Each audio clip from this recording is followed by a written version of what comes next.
Le dernier quart d'heure de Smart Bourse chaque soir, c'est le quart d'heure thématique. Le thème ce soir, c'est celui de la stratégie énergétique européenne, une stratégie embryonnaire, mais qui prend forme avec le plan Repower EU, détaillé par la Commission européenne il y a un peu plus d'un mois et qui doit être finalisé, bien sûr, notamment sur le plan politique, avec la validation attendue au plus haut niveau. Nous en parlons avec Xavier Rognard, analyste chez Bryan Garnier et spécialiste du secteur de l'énergie au sens large. Xavier, bonsoir. Bonsoir. Bienvenue, merci beaucoup d'être avec nous. Bon, on avait Next Gen EU, on a désormais Repower EU, alors qui répond à différentes problématiques, les problématiques de court terme avec la Russie, bien sûr, mais également l'idée étant de se projeter un peu plus long terme sur une stratégie européenne énergétique. Qu'est-ce que vous retenez des détails qui ont été livrés il y a un mois de cela maintenant, Xavier ? Alors, déjà, si on reprend un petit peu les bases, Repower EU, l'objectif, c'est de mettre fin à cette dépendance vis-à-vis du gaz russe. Il faut savoir qu'aujourd'hui, l'Europe importe à peu près 90% de son gaz, dont à peu près 40% vient directement de Russie. Donc chaque année, on importe environ 155 milliards de mètres cubes de gaz naturel directement de Russie. Il y a plusieurs leviers pour mettre fin à cette dépendance. La première, c'est tout simplement d'importer le gaz d'autres pays. Donc, on va importer notamment du GNL des États-Unis, du Qatar. Voilà, ça représente à peu près 60 milliards de mètres cubes chaque année. Ça, c'est une solution à court terme, mais on reste sur une énergie qui est fossile. Donc ça, c'est une sorte de solution très court terme. Mais à plus long terme, il faut évidemment penser à des choses un petit peu plus vertueuses. Un des leviers, ça va être notamment de développer tout ce qui est biométhane. Donc toujours du gaz naturel, mais qui est renouvelable. Ce biométhane, il peut venir notamment de la digestion de déchets agricoles, du gaz de décharge, de boue de stations d'épuration également. Une autre solution évidente dont on a beaucoup parlé ces derniers temps, c'est l'hydrogène vert. Là, on peut faire à peu près une cinquantaine de milliards de mètres cubes chaque année, donc à peu près un tiers finalement des importations de gaz russe. Et là, sur ces 50 milliards de mètres cubes, on va en produire à peu près 50% au sein de l'Europe, vraiment une production domestique, ce qui va notamment nécessiter une accélération du déploiement des capacités de renouvelables. Donc ça, c'est un élément intéressant dans le cadre du plan Repower EU.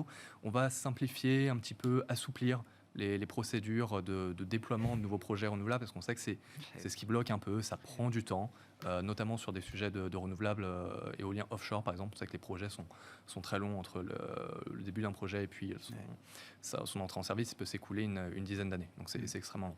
Et puis les 50% restants d'hydrogène vert, on va les importer d'autres géographies, parce qu'on ne pourra pas produire tout l'hydrogène vert dont on a besoin en Europe. Est-ce que c'est un plan qui est doté d'un budget, Xavier ? Est-ce qu'il y a des proceeds, il y a des moyens financiers potentiels mis à disposition derrière ces objectifs ? Alors, il y a effectivement des moyens financiers qui sont importants pour justement financer tous ces investissements. Sur l'hydrogène, il y avait déjà des plans qui avaient été annoncés.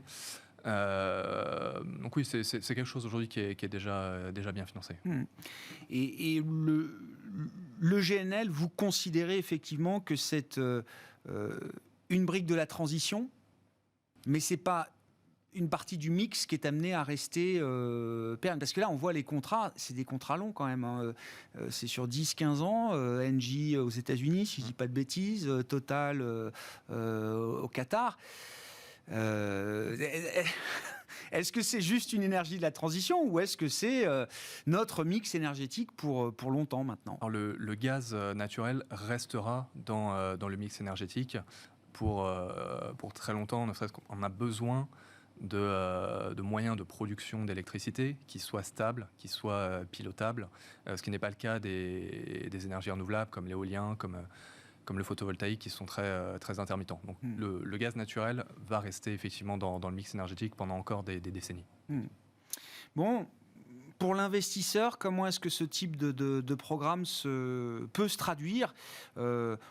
On le voit bien, hein, cette logique de plus en plus collaborative, où en tout cas, voilà, le public, les États ont un cap à fixer.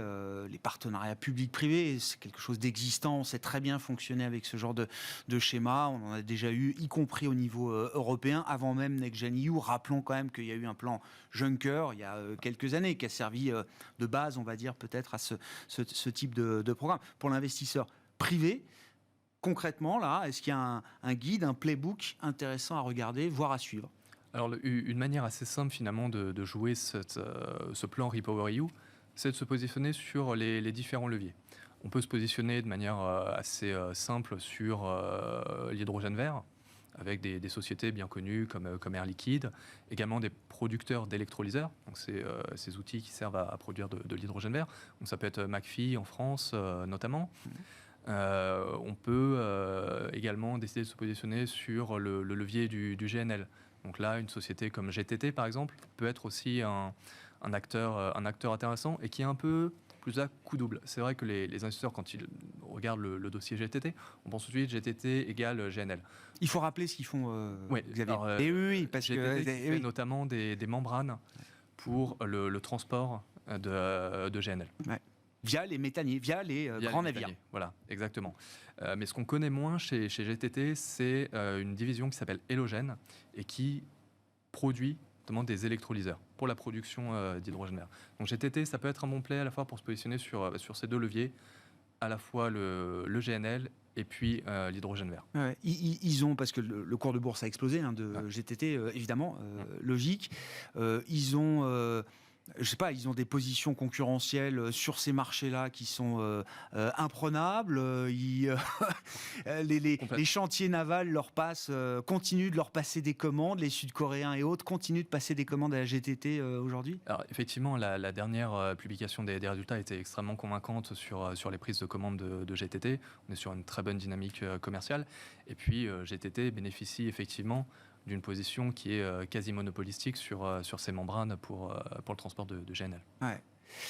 Sur des énergies comme le solaire ou comme l'éolien, est-ce que le marché boursier est adapté à ce type de projet aujourd'hui? Est-ce que là aussi, c'est un vecteur peut-être de déploiement, d'investissement pour des investisseurs boursiers sur les marchés de capitaux? Oui, on peut tout à fait se positionner sur des acteurs du renouvelable. En France, on peut trouver des sociétés comme Neoen, comme Voltalia. Ouais. On peut aussi regarder un petit peu à l'international, des sociétés comme Ørsted, par exemple. Ça, ce sont des titres qui ont un petit peu souffert ces derniers temps, alors comme beaucoup de sociétés sur le marché. Mais ce sont des acteurs intéressants à regarder, effectivement. Ouais.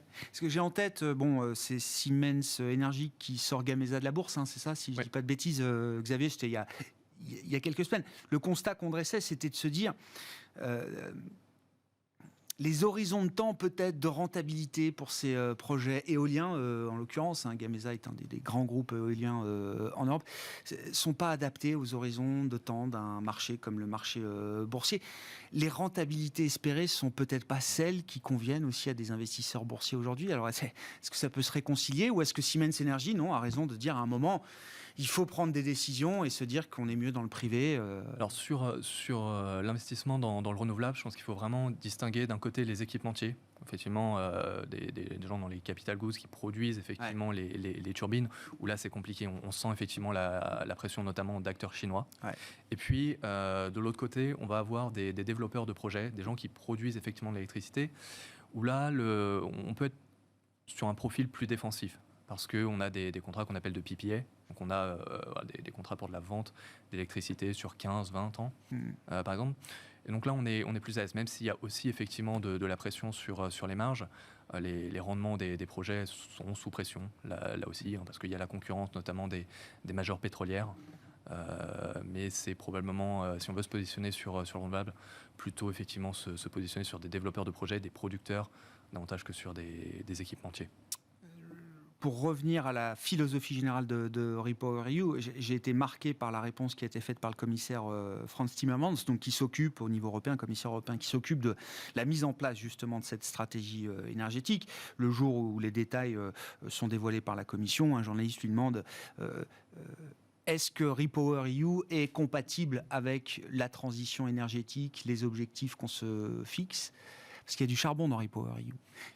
À court terme, en tout cas, c'est une solution à laquelle on ne peut pas couper aujourd'hui. La réponse de Timmermans, c'est de dire on n'a pas le choix.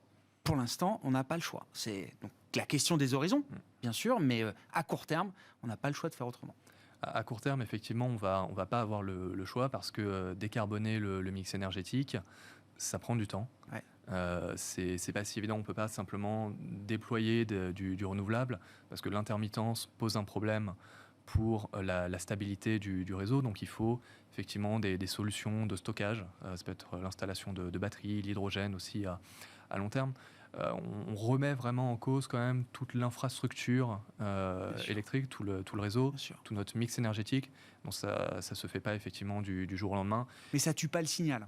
Ça risque pas à long terme de tuer. J'ai vu aussi qu'ils envisageaient de vendre, alors pour créer un peu de recettes, des crédits carbone. Avec la logique de se dire le produit de la vente de ces crédits carbone, bon déjà on veut plutôt voir le prix monter, donc là on va quand même en vendre, c'est de dire on va le réallouer sur des investissements qui seront peut-être fossiles en partie d'une certaine manière. Tout est à faire finalement d'équilibre. Il faut des prix du CO2 qui soient plus élevés pour inciter justement les investisseurs, flécher finalement les investissements vers ce qui est renouvelable, vers ce qui est vertueux. Et en même temps, effectivement, il ne faut pas des prix trop élevés, parce que on le voit, le prix de l'énergie qui est en train de flamber littéralement, ça met aussi un petit peu en péril la croissance économique. Et là, effectivement, quand la croissance économique est à risque, finalement, c'est moins la transition énergétique n'est plus la priorité. Secondaire, mais oui. Donc il faut trouver un juste milieu, effectivement. Ouais. Mais on ne tue pas le signal. Mais on ne tue pas le signal. Oui, d'accord. Non, on tue pas. Merci beaucoup Xavier Rognard qui était avec nous en plateau, spécialiste des questions énergétiques, analyste chez Bryan Garnier qui était avec nous donc pour revenir sur les détails du plan REPowerEU dévoilé par la Commission européenne il y a à peine un mois. Voilà pour le quart d'heure thématique de Smart Bourse. Ce soir, on se retrouve demain à 12h30 pour une nouvelle édition en direct sur Bismart.